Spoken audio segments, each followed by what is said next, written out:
ខ្ញុំសូមប្រាប់បងប្អូនអំពីវិធីចាក់port រាល់6សប្តាហ៍ម្ដងណាតើគេធ្វើមិនខ្លះហើយហេតុអីមិនគេចាក់ port គេចាក់ port flash ហ្នឹងណាជំរាបសួរបងប្អូនទាំងអស់គ្នាថ្ងៃនេះខ្ញុំមកបង្ហាញបងប្អូនទាំងអស់គ្នានៅរបៀបដាក់ cream នៅលើអា port នេះអា port នេះគឺខ្ញុំដាក់នៅក្នុងសាច់របស់ខ្ញុំហ្នឹងវ៉ែតគេដាក់ឲ្យហើយព្រោះអីខ្ញុំកើតមហារីកចឹងណាហើយឥឡូវនេះខ្ញុំប្រើសម្រាប់ស្អីគេហៅបងបិទតវ៉ៅអញ្ចឹងខ្ញុំយកវាចេញមកដើម្បីខ្ញុំបិទពីលើអាប្រតាប់ port ដុំសម្រាប់ដូចថាគេចាក់ថ្នាំណាហើយខ្ញុំភ្លេចនេះខ្ញុំត្រូវប្រើ lidocaine ហ្នឹងសម្រាប់ cream លាបលើport របស់ខ្ញុំនេះគេហៅ port បងប្អូន port ហ្នឹងគឺជាប្រដាប់ដុំសម្រាប់គេដាក់មកចូលចាក់ថ្នាំអីអញ្ចឹងគេប្រើអា port ហ្នឹងដើម្បីយើងទទួលការព្យាបាលជំងឺមហារីកដូចជាចាក់គីមីបញ្ចូលឈាមឬក៏ធ្វើអីផ្សេងអញ្ចឹងណាហើយព្យួរសរោមអីយើងអាចប្រើអា port ហ្នឹងបានហើយបន្ទាប់មកខ្ញុំយកបងបិទតវ៉ៅហ្នឹងដាក់ពីលើអា cream ដែលខ្ញុំបានដាក់ហ្នឹងអា cream ហ្នឹងគឺសម្រាប់ជួយកុំឲ្យដូចថាពេលពេទ្យគេយកមកចូលចាក់ថ្នាំយើងអញ្ចឹងវាធ្វើឲ្យស្ពឹកអាស្ពឹកនៅក្នុងសាច់របស់យើងហ្នឹងដល់ពេល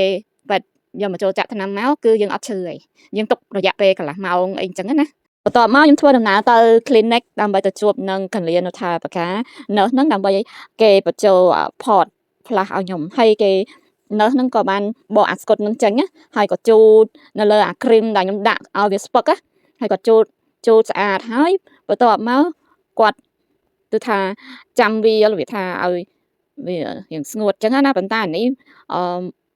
ធ្វើអញ្ចឹងអត់ទាន់ស្អាតត្រឹមត្រូវទេហើយបែបគាត់ទៅយករបស់ផ្សេងមួយទៀតដែលគឺថាគាត់ត្រូវធ្វើសម្អាតមកលើខ្ញុំអញ្ចឹងណាមកលើអា port ហ្នឹងហើយបន្ទាប់មកnurse នេះគាត់ត្រូវពាក់ស្រោមដៃដើម្បីមានអនាម័យមកជូត port សម្អាត port មកឲ្យខ្ញុំអញ្ចឹងណាបន្ទាប់មកnurseក៏បានយកអាប្រដាប់ជូតនេះដែលវាមានជាតិអាល់កុហុលបងប្អូនដើម្បីជូតសម្អាតអា cream របស់ខ្ញុំដែលខ្ញុំដាក់វាកុំឲ្យពេលនៅចាក់ថ្នាំទៅវាអត់ជ្រៅបងប្អូនអញ្ចឹងគេទុកវាឲ្យស្ងួតប្រហែលជា30វិនាទីអីចឹងណាបងប្អូនហើយមូលហេតុដែលយើងពាក់ម៉ាស់ហ្នឹងហើយnurseក៏ពាក់ម៉ាស់ដែរដោយសារការពារកុំឲ្យឆ្លងបាក់តេរីអីចូលទៅក្នុងអា port នៅពេលដែលnurseគាត់នឹងប្រើមកចូលចាក់ថ្នាំចូលទៅក្នុងសាច់របស់ខ្ញុំព្រោះគេការពារអត់ឲ្យមានស្អីមកចូលទៅក្នុងមកចូលនឹងបានអញ្ចឹងណាបងប្អូនបន្ទាប់មកគាត់ក៏នេះចាក់មកចូលនឹងចូលទៅមកចូលនឹងវាធំដែរអញ្ចឹងណាបងប្អូនហើយគាត់ប្រើអាទឹកសារ៉ាងនេះគឺឈ្មោះថា saline គឺគេប្រើវាដើម្បីកុំឲ្យដូចថា port របស់ខ្ញុំហ្នឹងដូចថាមានអីដែរត្រូវ infection ឬក៏មានឈាមកកនៅកន្លែងណាមួយនៅក្នុង port របស់ខ្ញុំហ្នឹងណាហើយខ្ញុំត្រូវធ្វើវាចាក់ថ្នាំហ្នឹង6អាទិត្យម្ដង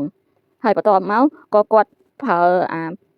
ទឹកសរោមមួយយ៉ាងចាក់ថ្នាំហ្នឹងឈ្មោះថា heparin ហ្នឹងក៏វាដូចគ្នានឹងអា saline ដែរអញ្ចឹងពេលដែលយើងត្រូវទទួលការចាក់ថ្នាំហ្នឹងយើងត្រូវប្រើថ្នាំពីរហ្នឹងអាហ្នឹងវាជាទឹកសម្រាប់ជួយឲ្យ port យើងនឹងដំណើរការបើ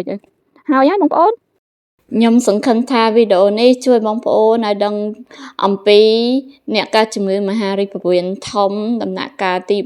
4ដូចជារូបខ្ញុំហើយឲ្យបងប្អូននឹងចេះថែទាំសុខភាពខ្លួនឯងផងដែរ